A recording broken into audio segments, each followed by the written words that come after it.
Hey guys, what's up? It's Dave again. Today I wanted to show you this little machine that I've got here. This is a Tascam Porta 2. It's a 4-track recorder. I picked this thing up for I think $25. It did not have an adapter, so they couldn't tell if it worked or not. Turns out it does work. I was able to play a couple of tapes through it. It looks like it records too. I was going to use this cassette deck head cleaner tape. You put a few drops of solution on there, and there's like this little cleaning strip in there instead of tape, and it runs all along the tape path and cleans everything. The cleaning solution is supposed to be safe for the heads and safe for the rubber parts along inside there. I don't know where that cleaning solution is. The only thing I have is this alcohol. That is not safe for rubber parts inside the tape path. So since I don't have that, I'm not going to run it through with the head cleaner. I'm just going to kind of clean off the heads a little bit because that's about the best I can do right now. So let's do that real quick. So really what I'm going to do now is I'm just going to do a little recording with this thing. And if you're not familiar with these kind of machines, they're kind of an obsession of mine. I grew up using cassettes to record. I had, just your normal cassette decks and little cassette recorders with a built-in microphone on them, things like that. It was basically like a boom box that I would play guitar into and sing into. I figured out weird ways of overdubbing and stuff like that. Eventually, I got my hands on a 4-track, and I have never stopped using them since the 90s. So this one is a really simple one. It's pretty cool because you can throw it in a travel bag and you can record when you're, I actually recorded stuff in hotel rooms and things like that. Most of the other Tascam 4-tracks had the ability to record at double speed, which gives you a better quality. This doesn't have that. Most of them also had built-in Dolby noise reduction. This one doesn't have that. This is a very bare bones machine. It doesn't have any EQ. All it has is volume for each track, panning for each track, and then it's got a mixer section right here where you only have two actual faders for inputs. I'm not even sure if you can record two things at once. You might be able to do two channels at once. But anyway, you can have a lot of fun with these things. I love recording on cassettes. They're just so weird and quirky. So I'm gonna do a quick little recording. I'm just gonna make something up and see what happens. I know it's hard to see, but right now what I have is this ribbon mic right here, which is not hard to see. It's picking up the whole kit. It's just kind of pointed down, sort of right in the middle of the kick, the tom, the snare. I've got a little EQ on it. It's running into my Yamaha mixer I'm using as a preamp, because this 4-track only accepts 1/4-inch jacks. It doesn't accept XLR. So I've got the 1/4-inch out of this mixer running into the camera, but also running into the 4-track.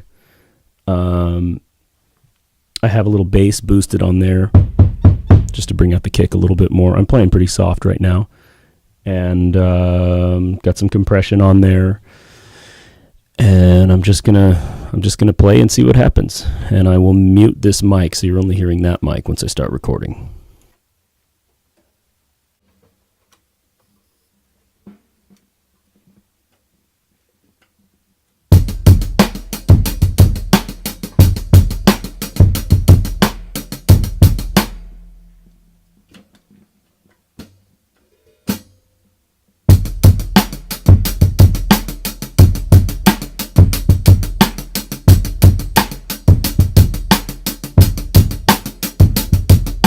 All right, I got a drum part down, got that ribbon mic out of the way.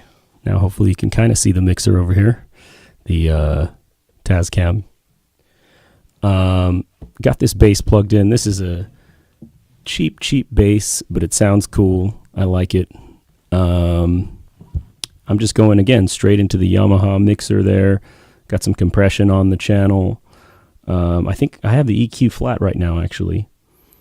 And I'm going to just play and see what happens.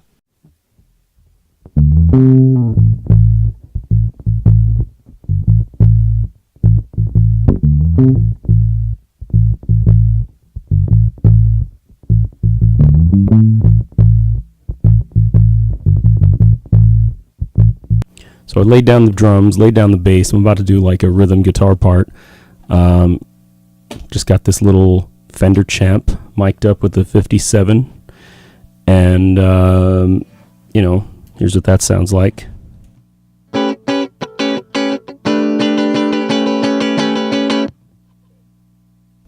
Okay. But I realized that I also have the ribbon mic still set up over there. It's just set up over the drums like it was before. It's just a little bit off to the side, but it's just kind of over there. And I just thought I'd throw that in there just for the heck of it, just see what it sounds like. And I kind of like it. It gives you a little bit of the room sound. It's really resonating. The drums are right here, if you can't see them in the shot. But it just kind of, the snare just rings a little bit, and it kind of rattles the guitar rattles the snares a little bit, and that picks up in the ribbon mic. So here's just the 57 again. And here's the 57 with the ribbon mic, and I am muting this mic when I show you that.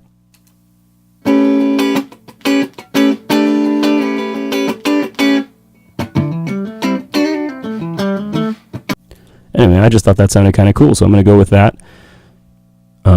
Maybe when I record it, I won't like it. We'll see.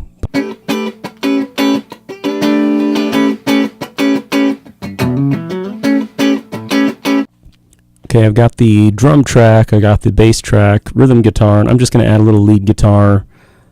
I don't know what the heck I'm going to play, but basically still got the same guitar going through the same amp, same mic, into the board. All I did this time was I threw a little reverb on it, just so you can see how that sounds.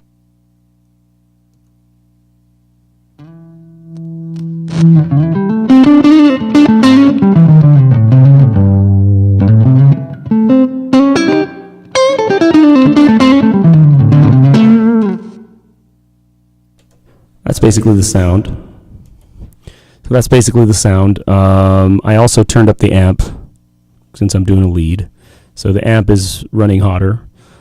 By the way, the levels going into the mixer over here, going into the Tascam, I try to set it around 0, which is recommended. A lot of people say, run it as hot as you can without distorting, so you can get that tape saturation, which is cool, but it just tends to sound cleaner if you don't do that, if you just run it up to, right around 0.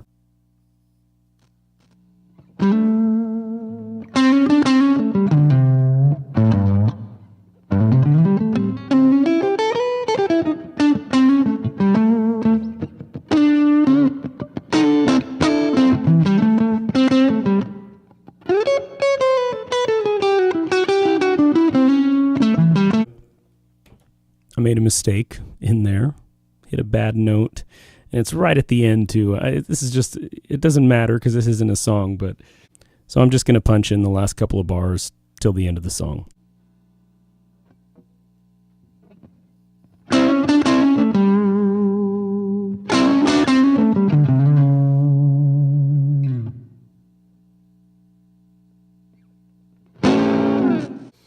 And that wasn't much better, but I'm going to leave it. So it's done. I got 4 tracks recorded. That's all you've got on this machine. On a lot of other Tascam 4 tracks, you can do what's called bouncing, which is where you record 3 tracks, for example, and then you bounce them down to the last open track. Then you got 3 tracks that you can record on again, with your previous stuff all mixed down to that one.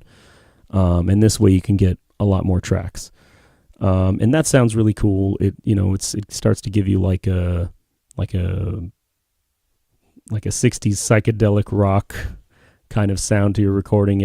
I always think of like Are You Experienced and things like that, where you'll have you can tell that they bounced it because you have the entire mix of like the band in the middle sounding like they're all in one track. Then you'll have like a guitar overdubbed here on the one side, a vocal overdubbed over there. It's a cool sound. This machine doesn't do that, unfortunately. So 4 tracks is what you're limited to. One cool feature that this machine does have is it has this switch up here for mono.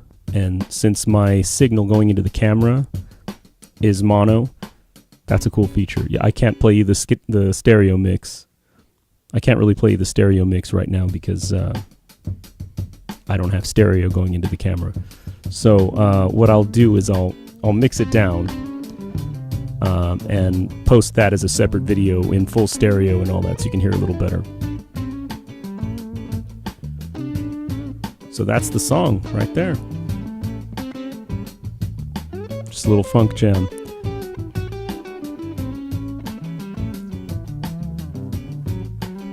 Now in hindsight, now that I'm hearing it, the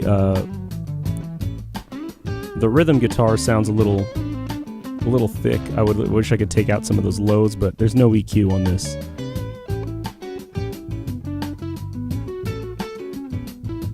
Maybe I could have played it on the back pickup instead to make it bite more.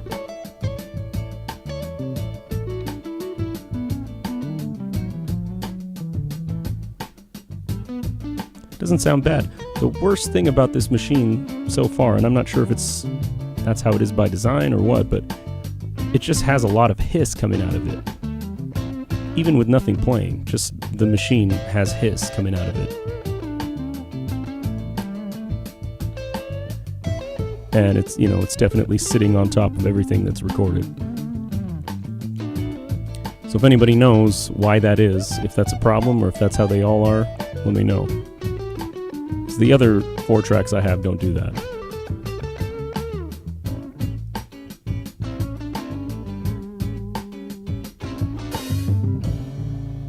And then you have this hit that doesn't line up.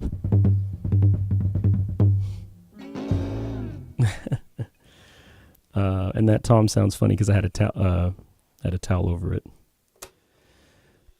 So there it is. That's how you record on one of these things. If you have a chance to pick up one of these things, I'd highly recommend it. It's the most fun way to record for me. I'll record on one of these things over recording on a computer any day just because I love it. It's just so much fun. Yeah, this is the Tascam Porta 2. So I hope you enjoyed this. Make sure you click the link to watch the mixed down version of this. I can probably make it sound a little better with some post-processing. And always remember to like and subscribe, and thank you for watching. Talk to you next time.